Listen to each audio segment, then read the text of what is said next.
Supreme court धार्मिक युद्ध भड़का रहा है। यह हैरान कर देने वाला आरोप बीजेपी सांसद निशिकांत दुबे ने लगाया है और अब इस बयान ने देश की सियासत में भूचाल ला दिया है। एक तरफ असदुद्दीन ओवैसी, संजय राउत समेत पूरा विपक्ष हमलावर हो गया है, तो दूसरी तरफ बीजेपी ने खुद ही अपने सांसद से किनारा कर लिया है।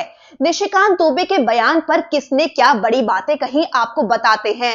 उससे पहले आपको ये बता दें कि बीजेपी सांसद निशिकांत दुबे ने एक इंटरव्यू में ये कहा कि सुप्रीम कोर्ट देश में धार्मिक युद्ध भड़काने के लिए जिम्मेदार है। उनका ये बयान इस बीच आया है जब वक्फ कानून पर सुप्रीम कोर्ट में सुनवाई चल रही है। निशिकांत दुबे ने इंटरव्यू में आगे कहा कि अगर सुप्रीम कोर्ट ही कानून बनाएगा तो संसद भवन को बंद कर देना चाहिए।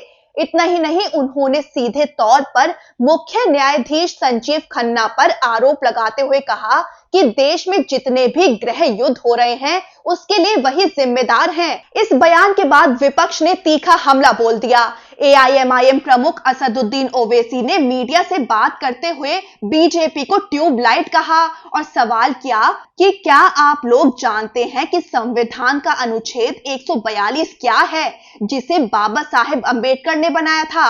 ओवैसी आगे बोले कि अदालत को धमकी देना ये बीजेपी का असली चेहरा दिखाता है। ओवैसी बीजेपी पर भड़के कि आप सत्ता में आकर इतने कट्टरपंथी हो गए हैं कि अदालत को भी धमका रहे हैं। कांग्रेस महासचिव जयराम रमेश का भी बयान सामने आया।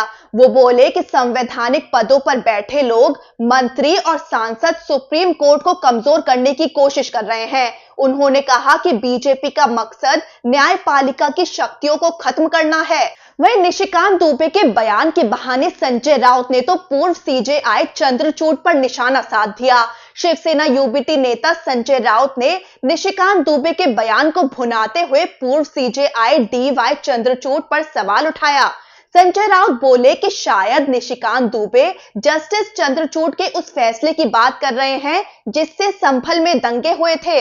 उन्होंने चुटकी लेते हुए कहा कि क्या दुबे का इशारा पूर्व सीजेआई चंद्रचूड़ की तरफ था। इस बढ़ते विवाद के बीच बीजेपी ने तुरंत डैमेज कंट्रोल किया। पार्टी अध्यक्ष जेपी नड्डा ने सोशल मीडिया पर पोस्ट किया। उन्होंने पोस्ट में लिखा कि निशिकांत दुबे और दिनेश शर्मा द्वारा न्यायपालिका और सीजेआई पर दिए बयानों से पार्टी का कोई लेना देना नहीं है, ये उनके व्यक्तिगत विचार हैं। उन्होंने आगे लिखा कि बीजेपी ना तो इससे सहमत है और ना ही समर्थन करती है। आगे लिखा कि हमने दोनों नेताओं को और अन्य सभी को ऐसे बयान ना देने की हिदायत दी है।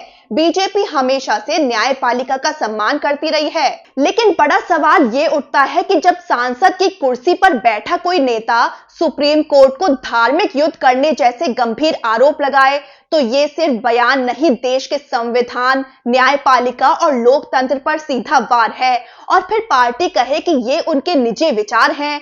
क्या इतना कहना काफी है?